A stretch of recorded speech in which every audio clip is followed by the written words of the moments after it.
So let me introduce the next speaker. So Professor Karen Glaser is going to talk about her in-care project. How are various in-care systems associated with inequalities in care and well-being later life? Professor Karen Glaser is a professor of gerontology and was the head of Department of Global Health and Social Medicine at King's College London, originally from the US. Karen came to Britain after finishing her PhD in sociology at the University of Michigan. Karen is currently leading a 3-year research project across 4 institutions on the impact of extending paid work in later life on health and well-being. The research examines how inequality across the life course relate to paid work in later life in the UK. Well, thank you so much. And it's a pleasure to present at this first HKU IOG seminar. And I'm delighted to be presenting with Professor Lam. I wish we were actually there in Hong Kong, rather than sitting in a cold and very rainy place in the UK. I just wanted to, I'm going to be talking about, Wei has already introduced the topic, but this is a project that I've been involved with for several years now. And it's very much what the bit that I'll be talking about today very much involves 2 researchers who are on the project, Ginevra Floridi, who's now at the University of Oxford. She has a fellowship there, and Professor Ludovico Carino, who was a researcher on the project, but is now at the University of Trieste. So what I'm going to cover in the 20 minutes I have, Wei, and keep watch on my time, but just very quickly, the whole motivation for this research project, really around the challenges of long-term care, and very much looking at contextual factors. So it fits very nicely with Terry's talk as well. The objectives and the approach, findings to date from 2 streams of work. And I'm just going to focus on 2 bits of the work, and I apologize to Wei because she's heard some of this before. But the first bit is really on the kind of a theoretically informed database on long-term care indicators that we've been involved in creating. And the second bit is really using some of those indicators to look at and see what differences that makes to inequalities in care. So that doesn't connect to that. Yeah, to that. Yeah. It works good. It works good. No worries. Okay. No worries. Don't no put worries. it here Yeah, so people here okay. can see. Yeah. We can't get it to work, and because I can't see it. sorry, Andy, because Okay, if I turn it that- too much this way, I can't see it. No, Here we right, go. sorry. Yeah, just my eyesight. Yeah. So, so the kind of motivation for this really is, we all know in aging societies, there've been a lot of recent reforms to long-term care, and our kind of theorizing behind this, that it was likely to make informal care by families essentially increasingly critical for fulfilling care needs of older people. So the kind of rationale for the entire project was really about how key features of long-term care systems, things like cash for care policies, as well as recent reforms, so the kind of cutbacks on care, home care or residential care, might actually lead to greater inequalities in care. And very much our bit of the project focused on care received, but other people were also working on care given. And when we began doing work in this area, it was a bit unclear whether informal care falls disproportionately on disadvantaged populations. So whether there were SES inequalities in care received. The evidence was quite mixed, and also the implications for carer well-being or care user well-being was pretty poorly understood as well. So what we wanted to investigate is if and how long-term care reforms might actually lead to worsening inequalities. I apologize for looking this way rather than you guys. So this is what we set out to do, and the background in this is that, you know, there was mixed evidence, but it looked like some researchers actually found that higher SES individuals, socioeconomic status individuals, were more likely to use formal care than those in lower SES groups. But this was mixed. Some found for yes for Italy, no for some of the Scandinavian countries, Northern European countries, and Rodriguez argued that it really depends on the indicator you're using, whether you're using wealth or income. And then this is how I got interested in this, doing work quite a long time ago with Marjolein Bruijse-Van-Genu, who's the PI on the wider project. We actually did find pro-poor inequalities in informal care, meaning that, you know, people in the CS groups were more likely to rely on families, but that also had mixed results. So in the wider project, we wanted to compare the kind of socioeconomic status gradient in care received and care given, and looked on it, you know, also looking at its well-being as well across Europe and Japan. So we wanted to look at, you know, the context across nations and regions with different care systems and with countries over time from different perspectives. But as I said, our focus is really on the care user, quality of care, but only the Netherlands has data on quality of care. We don't. Mauricio, who's my co-PI on this project, and Ludovico are looking at natural experiments. So it was hoped that by, you know, having a better understanding of the consequences of different care policies, we have a better understanding of what that would mean for inequalities, and then how that could potentially impact on well-being. So this involves lots of people. So I just put everyone's names here. As I said, the project is being led by the Marjolein at the Free University of Amsterdam, Professor Martina Brand, who's a PI at the University of Dortmund. We have Japan as well, because part of this is an open research area agreement, so it's funded by research councils in different countries.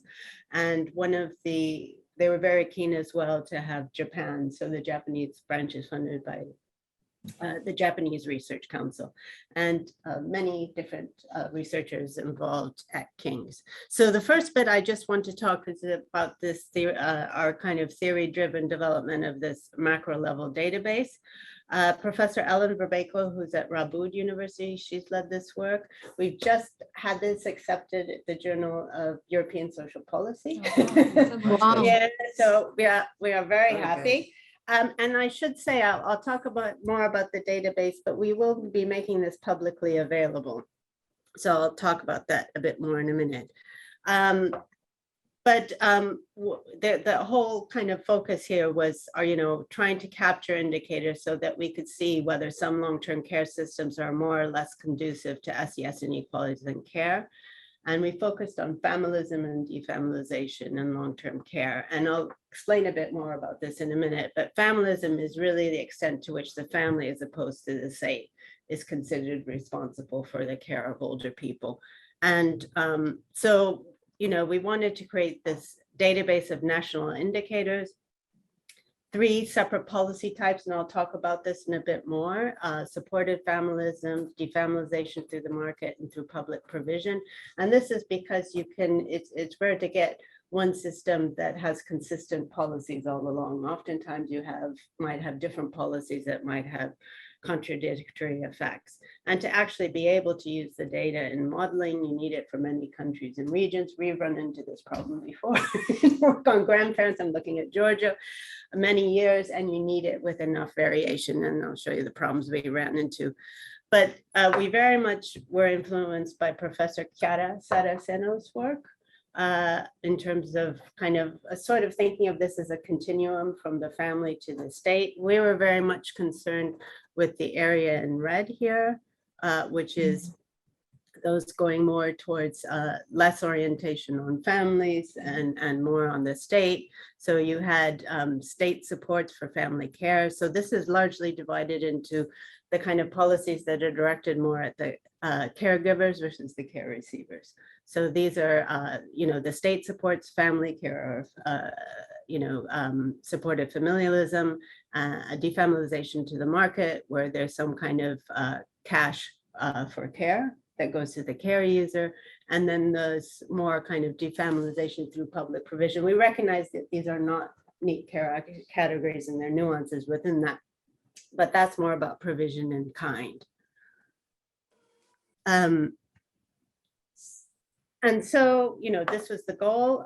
We were able to collect, and we had a former undergraduate student, Yasmina Amzour, who worked with us for 2 years. So she's the one who did a lot of the basic work on this to develop this database. And really it's looking from 2004 to 2018, most countries in Europe, UK and Japan, and the UK used to be in Europe. and theory-based indicators. So what have we created?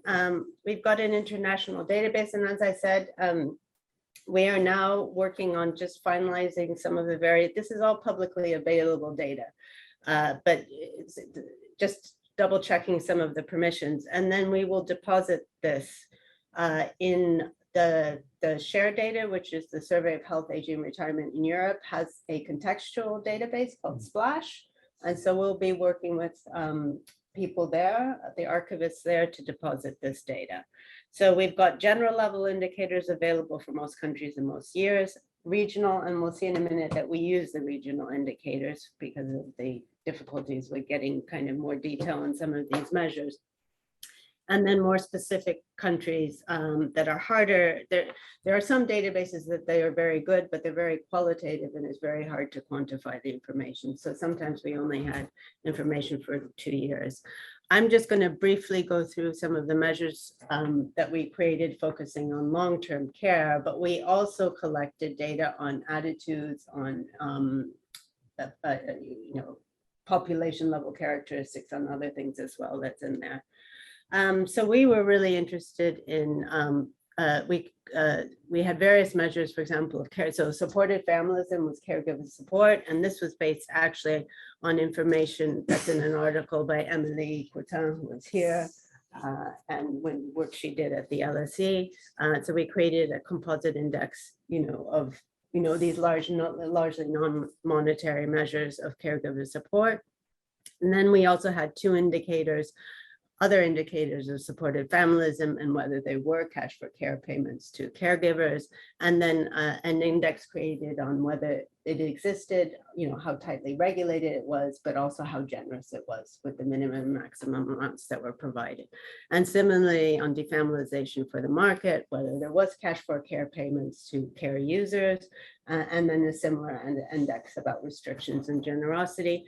And for defamilization through, public provision, we were largely looking at long-term care beds per 1,000 population over 65 kind of thing, and long-term care workers. So just briefly on some of the results, you can see supported familism is really quite high in Scandinavian and Northern European countries. These are largely non-monetary benefits that are going to caregivers, but much less in Southern European countries and Eastern Europe.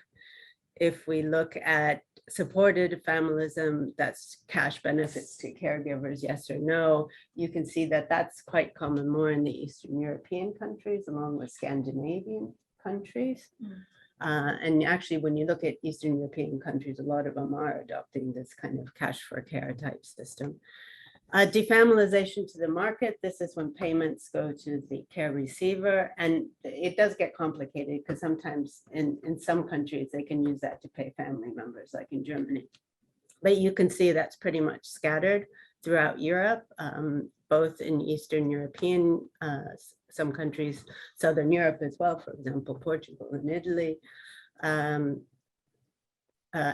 some kind of Scandinavian, Northern European countries like Finland. And then if we look at public provision, we see that once again, that's high in as you would expect, Northern European countries, Scandinavian countries, much less common in the Eastern European countries and Southern Europe, although Spain's a bit of an exception here, so it's increased its provision. Okay.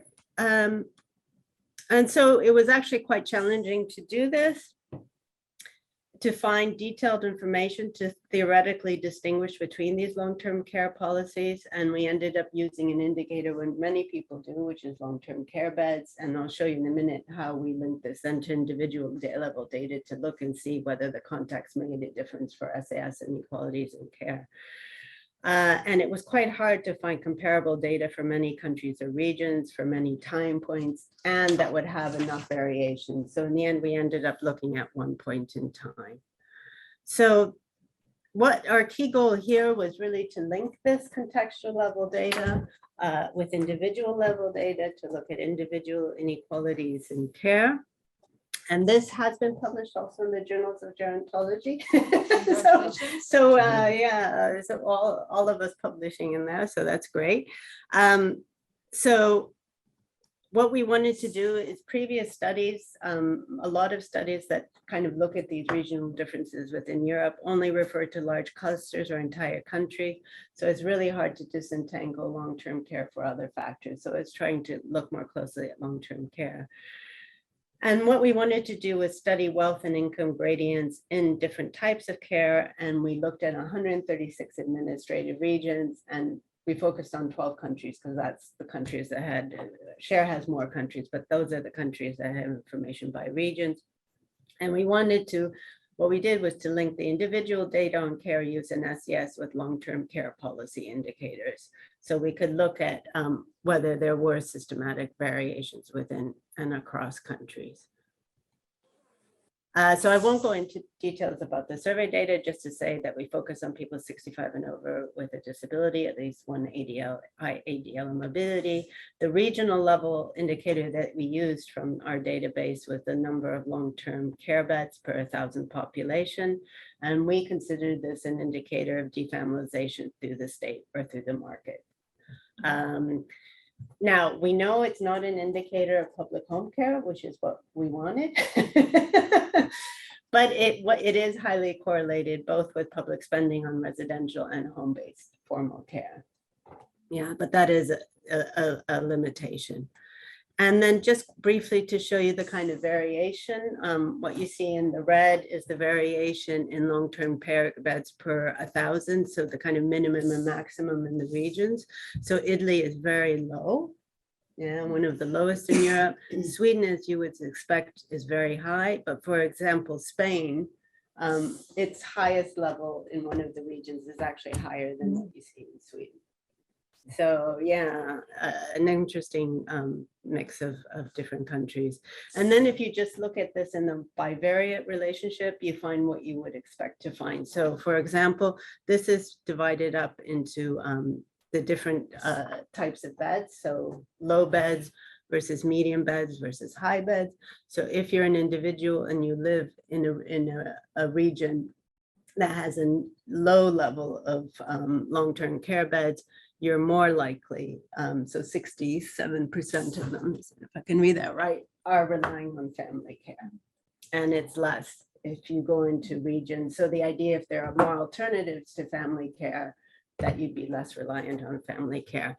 And then just very quickly, so we did a multinomial, multi-level model. And I just focused on mixed care because although we did see that lower SES groups are more likely to use informal care, it didn't vary by the region, and formal care similarly. So the richer are more likely to use formal care, but it didn't vary by region. But what we wanted to do is look at interaction effects. So what I'm showing here is average marginal effects, so a predicted change in the probability of care for a unit increase in and the log of wealth. And so this is at 3 levels of beds, low long-term care beds, medium, and high. And what you see here is essentially you've got a pro-rich inequality. So, you know, a higher probability of mixed care, you know, every 10 percentage points up, you go up by income. It increases your probability of mixed care. So that's a pro-rich inequality in mixed care, but for regions with more long-term care beds, you essentially, it's a pro-poor inequality. So the poorer you are, the more likely you are to use both formal and informal care. So our limitations is we've got a cross-section of regions, no institutional change over time.